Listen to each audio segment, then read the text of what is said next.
Today we are looking at complete IMA battery removal, how to bypass it, how to keep the DC-DC working, and how to keep the car happy and thinking that it's installed. So I assume that y'all know how to get down to this state. We've removed the IMA battery. I've removed the entire interior, but that is completely unrelated. This is my experimenting car. So we're going to go over, I'm going to try to shoot this whole thing in one take so I can just upload it directly from my phone. And so there might be some issues, errors, omissions, but we'll try to do our best. So what are we looking at here? This is the replacement. And what does this replace? This replaces the IMA battery in its entirety, also the BCM and the MCM sitting there on top of it. So we'll remove all that, you know, that 80 pounds or whatever it is, someone will correct me, I'm sure, of weight, and we'll do this instead. So what is this we're looking at? Well, this is an Arduino Uno, which is an off-the-shelf board you can buy. It's about $20 and it's really easily programmable. So that's the first part. The second part is the wiring harness, which sat on top of your IMA battery. We're going to get rid of most of it. In fact, we'll keep just these three connectors here. And so we'll lose, these are the 4 MCM connectors. Here's the fan connector. This is the BCM connector. Here's the metal piece for the impact stuff. These go between the seat, and we'll look at how that goes in just a second. And then all these connectors we'll get rid of except for the DC-DC connector, which is that one, I believe. Yep. So the first thing we'll do with the cable is we'll take it right here and we'll just cut it right in half with a pair of wire cutters or whatever. You can take unwrap it or whatever. If you unwrap this, it just takes forever. So I recommend just cutting it right down the middle and using a big old wire cutter. Of course, if you don't have it, just start unwrapping tape, and when you can, cut it in half. We'll throw everything that goes to the right away, so you could cut that off right away as well. You won't need that. Leave a little bit of room because actually sometimes they loop a wire around here. So we previously talked about how to connect these things here. Again, all we're going to do is keep the DC-DC connector and these two connectors here. These are the upper and lower seat connectors here. So when we're going to wire it up here, don't worry about actually getting it from this video. There's actually a link in the bottom here which has the actual schematic with all the wire colors and everything. So yep, let's look at what we do here. So in this concept here, I've actually just taken little connectors here and soldered them through. I realize though that this is not something that's going to stand up over time in a vehicle, because these pins might actually get some wear on them. So what I'm going to show you all how to do is how to actually remove these pins and solder them. So you're going to take your Arduino, your brand new awesome Arduino, and we're going to break the pins out. So we need to end up wiring up 6 pins. You'll note the older code versions only had 2 pins connected here. So if you're still running a 2-pin setup, you're going to want to switch over to 4. This will make the car idle better. This is something I had fixed and uploaded, but then at some point I believe someone had mentioned that I had made a mistake in the schematic, and I believe that when I recorrected it I uploaded the wrong version. So I do apologize. If you already have this installed in your vehicle, I would recommend connecting these additional 2 wires. Nothing else changes. Of course, you have to update the firmware as well. So connect these 2 wires. If you're just starting from scratch, or if you've already done it, just follow along here and I'll walk you through the whole process. So yep, let's get started. So the first thing we're going to do is we're going to take this brand new Arduino and we're going to break it. So we're going to take the pins here and watch what I do here. I take the female connector here and we're going to just fold it right over like that and pull this guy off. Well, why do we do that? Well, we need to unsolder some of these pins. Now again, if you want to just hook up directly to it, be my guest. You can buy some of these connectors and screw them in. This is what I'm showing you now is a more robust solution. So one of the things we need to do is we need to connect VN, which is the black and yellow wire. Now I just have a black and yellow hanging around. This will of course be from your wire harness, and it actually comes from one of these 2 connectors. If you find the black, yeah, there it is right there. You're going to basically take this wire and you're going to hook it up to the Arduino right there where my left hand is pointing. So the first thing we need to do is we need to disconnect this metallic pin here. And what we're going to do with that is use a soldering iron. If you don't have a soldering iron, or if you've never soldered before, that's totally cool. Again, you could just jump in directly and you can actually skip probably the next couple minutes of video here. So what we're going to do is we're going to disconnect this VN pin here, and I'm going to try to do it without melting the fabric I have under here. So let me grab a heat sink real quick. Perfect. so we've got our heatsink right there. Of course, you don't need it. You could probably just turn this over, just put on a stainless steel thing there. Maybe I'll just do it like that. So we're gonna be taking this pin off right here. You might want to take them all off depending on how much patience you have. If you run out of patience, you can break off all the ones you don't need. So you can just bend them back and forth until they break. This is an extremely robust board, so it's going to be real difficult for you to actually break it. We only end up needing the bottom two pins, VN and ground there. So I'm going to go ahead and just break the rest of these off.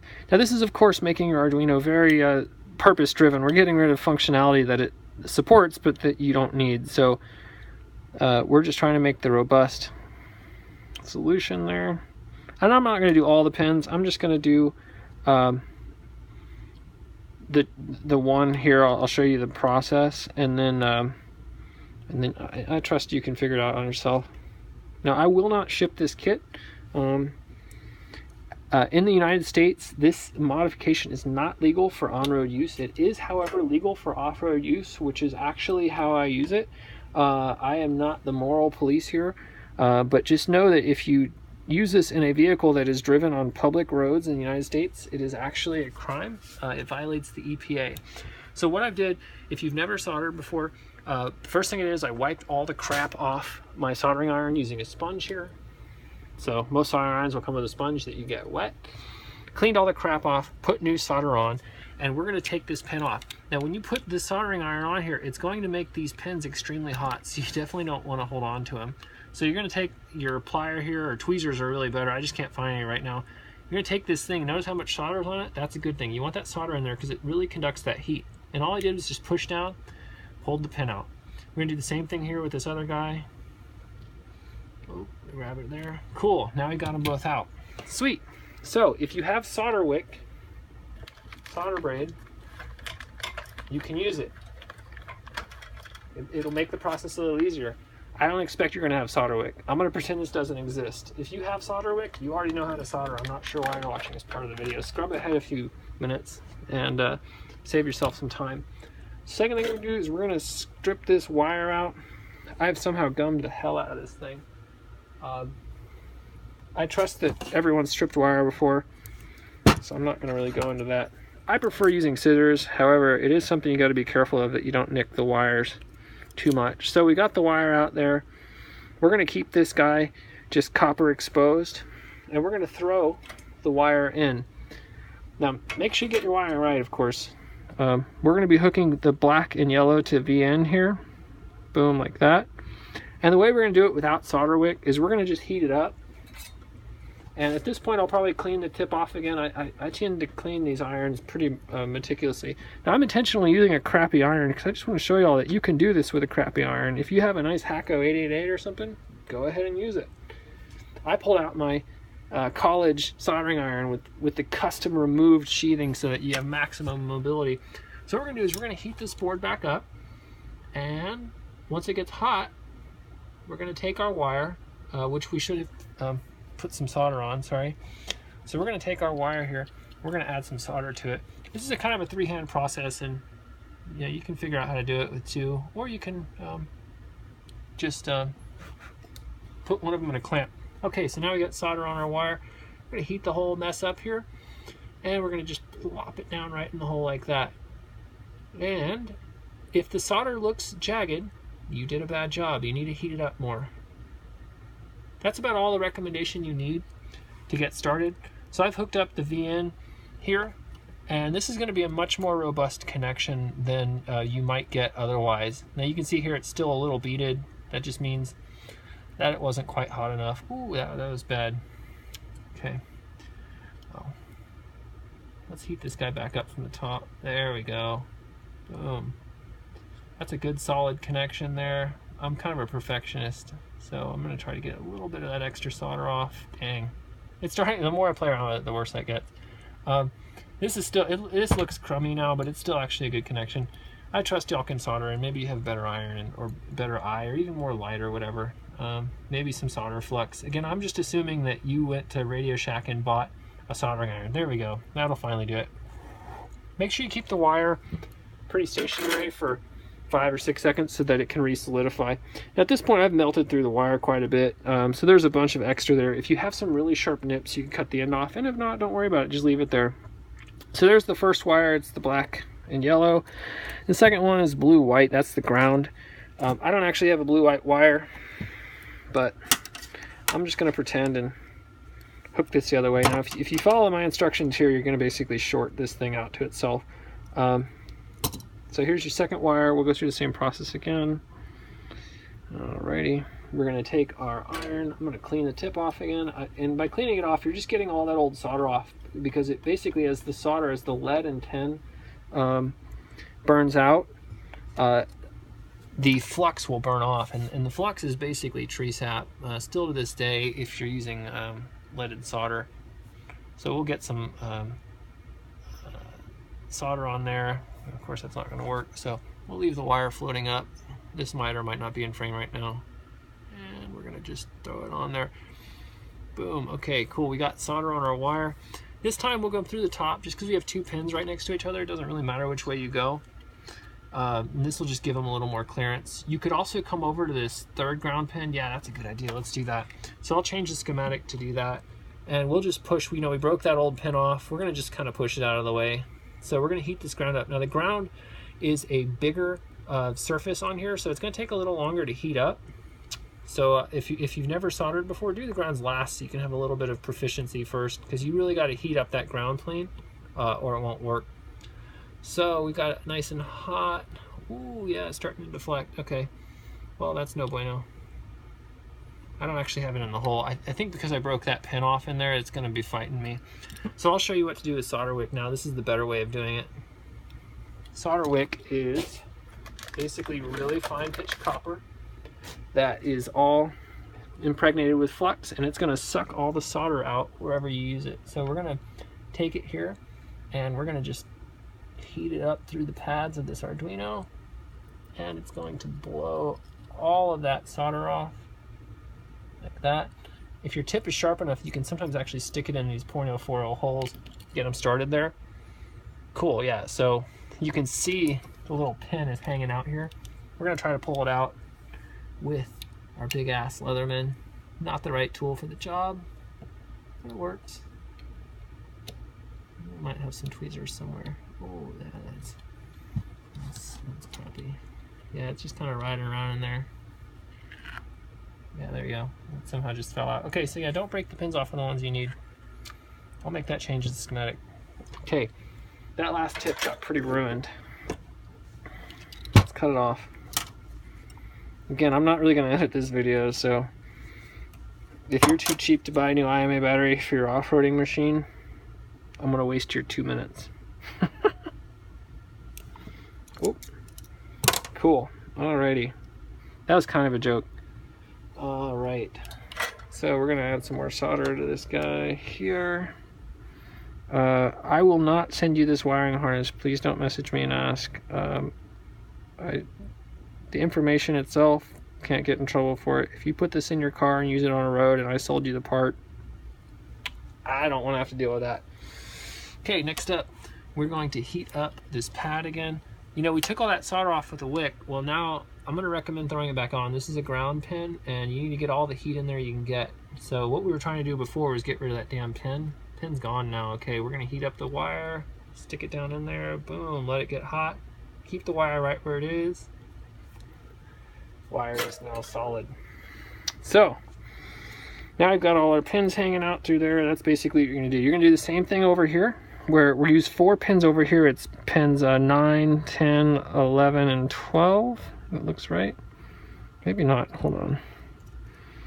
8, 9. I think it's 10, 11, 12, 13. Whatever the schematic says, doesn't matter. It's going to be the same process. You're going to take the pins over here, fold them over like that, take the connector off. Once you fold that thing over, this will come right off. Why do you do it that way? Well, if you don't fold this connector over, you'll never be able to unsolder all these pins unless you have a hot air bath or like a blowgun or whatever to clean them all off. I'm assuming y'all don't have that, so I'm just not even going to bring it out. So anyway, yeah, we're going to use these pins. We're going to hook this guy up. Again, I'll have the schematic online. Once we have this done, we need to actually program it. So how do you program an Arduino? Uno uses a USB cable, A to B. Plug this guy in. I will note, you cannot have the Arduino plugged into your car while you're programming it. Or if you do, the key must be off, but again, I just don't recommend it. You can backfeed the system. So do yourself a favor. If you're reprogramming the Arduino, unplug it from the seat connectors. Unplug the DC-DC as well. You don't need to do that necessarily, but I just highly recommend that you do. Next thing we're going to do, we're going to plug the Arduino into the computer. Okay, she's over there. So, yeah. I'd apologize for the mess, but I have no intentions of cleaning it, so I'm not sure why I would need to apologize. Right. So that was not an apology there. Okay, we're plugged in, and we are in VirtualBox here. No high-tech screen captures from me on this one. Oh, yeah. Sorry about that. Okay, guys. So, we are in VirtualBox, so I just need to grab this USB device. Oh, okay, we can't grab it. That's a bumdinger. Well, dang. I'm not actually going to be able to upload it right now. I'd have to restart it, and I'm not going to do that. Do I have Arduino installed on here? Hey, I might. Let's see. Nope, I just have the libraries. Well. Okay, well, we're going to start, because you might not have it either. Let's go get the Arduino driver. You're going to go to arduino.cc. There she is. And you're going to click on download. No idea where it is. It used to be right on the top. Hey, there it is. Software. And we are getting, they have a web editor now? That's pretty cool. Oh, you can't download. Okay, cool. We're going to get the Arduino Installer. Okay, yep, we're going to just download it. And we're going to save it here. And while that's downloading, oops, don't exit. I just got to point out, the victim software counterfeiting thing, I own at least 3 copies of Windows 7. I'm covering the key here. This is an OEM copy or whatever. And there, you know, there's the key poking out. Hopefully I didn't show too much of it. Because I virtualize Windows and run it natively, I always get that pop-up. So, legitimately on it. Okay, we're done downloading. And we're going to install Arduinos. Alrighty. Okay, it's already installed, and okay, apparently it's already installed. Let's uninstall the old version. I didn't find it. Cool. Scrub, scrub, scrub. Wow, that's actually taking a while. I guess because we're virtualized and out of memory. Okay, uninstalled. Let's close. And we're going to agree to that. We're going to install the thingy-majingy there. Show the details, because why not? Who can just say that's not totally cool? Look at all those libraries we don't need. Look at all those devices we'll never use. Alright, let's go ahead and full screen this thing. Actually, I don't want to do that. Okay, while that's downloading here, this is going to be a little bit of a meta reference here, because I'm going to use the video that's already there, but you're going to obviously download the newest code. I'm going to delete the code from the old video and kind of force people to download the new code. So we're going to type in Honda Insight. Sorry, I'm doing it with one hand. Okay, and it's going to be IMA bypass. Hey, look at that. Alright, so we're going to install the Arduino driver there. It's just popping up. Okay, so you're going to click here. Of course, the video will look differently. In the bottom right here of the video you are watching right now, but not really, here is a download link. Boom. You're going to go to Mega here and download it. I didn't realize I was going to have to do the actual whole thing here. Cool, there's our thing. And we're going to save it. And I have no idea, in this virtual image, I have no idea where that's saved to. Let's go find it. Let's see. Hey, look, it's right there on the desktop. Cool, we're going to close the Arduino thing there. So we're going to extract this thing right here.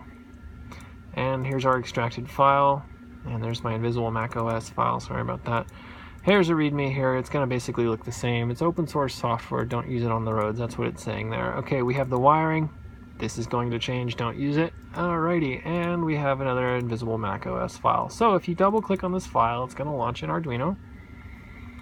And it's going to say it needs to be in a folder named after itself. This is a stupid Arduino bug, so it's going to go ahead and put itself back into a folder. You notice before it was the .ino file, well now it's in a folder named after itself. Whatever, fine. Yeah. Okay, so this is the old code. If you're running the old code, I recommend upgrading it. This is the old code and it causes rough engine idling. So if you want the new code, I'm gonna have to go find it. Let's go find it. Oops. Comic Sans. Okay, I thought it was on the desktop.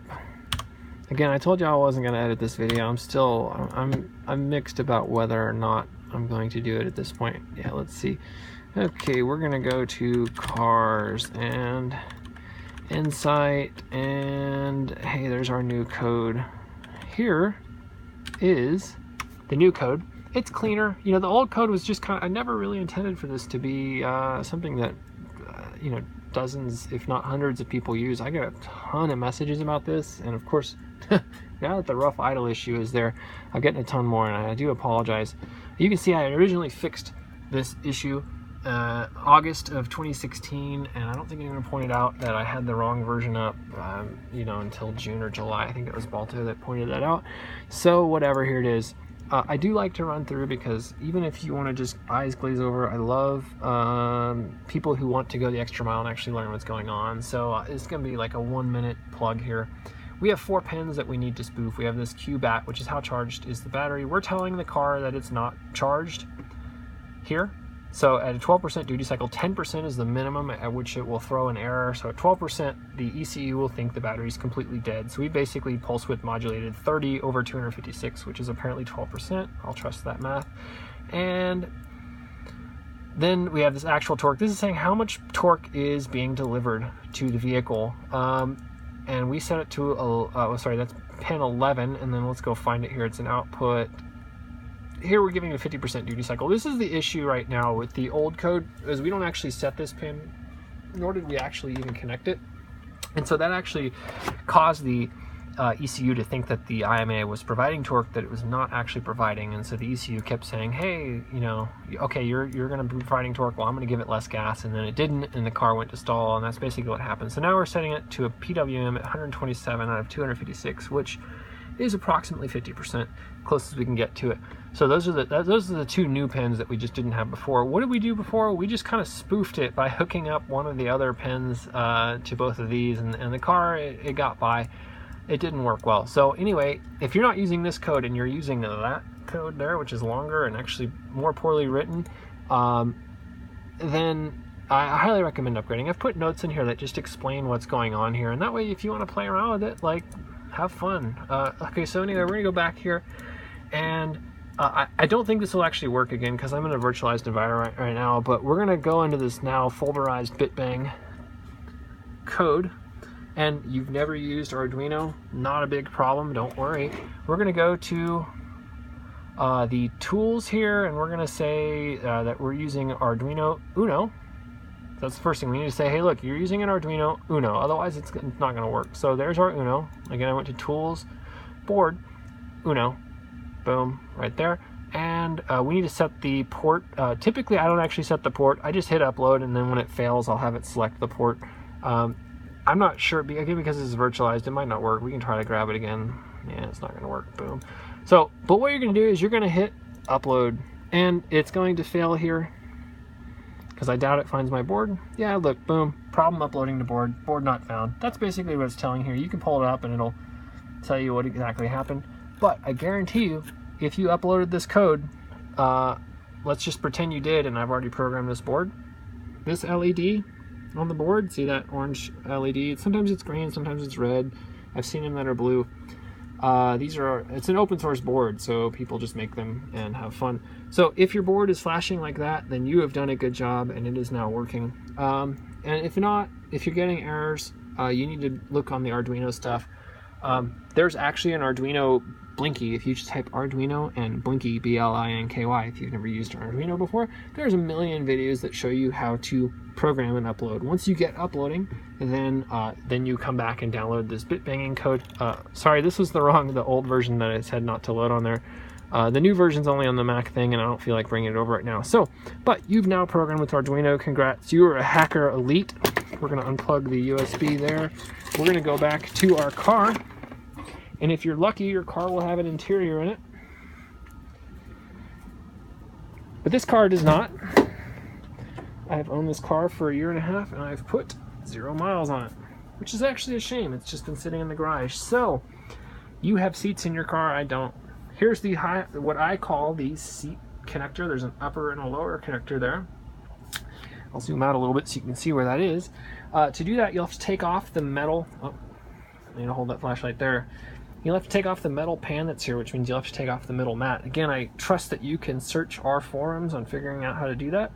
So now that you've done that, you're going to come over here and you're going to take your bypass device here, and it's going to plug. Ow! Damn, I do that too much. It's going to come through here. Oh, I wish I had a tripod. Let's go back over the other side. I'm coming up on 30 minutes here, so I'm trying to sum it up. We're going to take our device here. We're going to stick it through this hole, like that. And we're going to come over here. If you don't have some type of cover on the bottom, this is just a little 3D printed thing. Take a cereal box or something, you know, a couple layers, and just tape it around here. This Arduino is never going to get hot, so you can do whatever you want to it. We got it all wired up, and we're going to hook her up. So how do you hook her up? You plug the top and the bottom connectors in like that. You flip that over to make it happy. And then you come over in the back. There's only one connector left. Okay. Moment is in here. This is the DC-DC connector here. These two will remain disconnected. Those are for things we no longer use, the IPU and the relay case. We're going to take this guy, I'm going to plug it in the right way like that, and boom. We've now bypassed the system. But wait, there's one more thing that we have to do. We have to hook the DC-DC high voltage input to the IMA output here. This is a high voltage system, and it will kill you if you do things wrong. So, of course, when the vehicle is off and there's no IMA battery, there is no voltage developed, so you can touch away there. What we need to do is grab the harness for the IMA thing, and now that's sitting here on a junction board. And I'm gonna carry this all the way through. I would just normally say look at the other video, but my goal is to delete the other videos. So this is a junction board. Well, if you have the IMA pack assembled still, this guy will be hooked up here, and you need to disconnect it. And a lot of people mess this up, and so I see a lot of these that are bent. There's the connector. You're going to take this connector and pull up on it. The tab actually pushes away from the connector. Okay, here we go. Sorry, I keep losing myself. See how that tab works? I'm going to push in, and then I'm going to push up, so out that direction like that. If you have a flathead screwdriver, you can stick it in there. You can see the little notch it goes in. So again, I'll grab a little flathead to show this off. You can do it without it, of course. You take your flathead, stick it behind here, pull out like that, and then pull it out. I see these broken all the time. Now once you get there, we're going to come over to your junction board, which I conveniently have one here, buried in all this mess. Okay, cool. Here's the side of the junction board. The connector is, oh, it's backwards here. Okay, so here's the same connector there. Again, I'm not going to edit this. It's going to be what it is. I think this one might be broken. Yeah, it looks broken. Yeah, okay. So, there's that guy. Yeah, super broken. I didn't notice that. Okay, whatever. Okay, this guy right here we're going to take off. It's bolted into the junction board. I wish this were a little more accessible. Play around with the junction board. You don't need any of the rest of the junction board. So get the connector that plugs into the junction board. Just get that off there. I don't know if I have an extra one sitting in here. It appears I do not.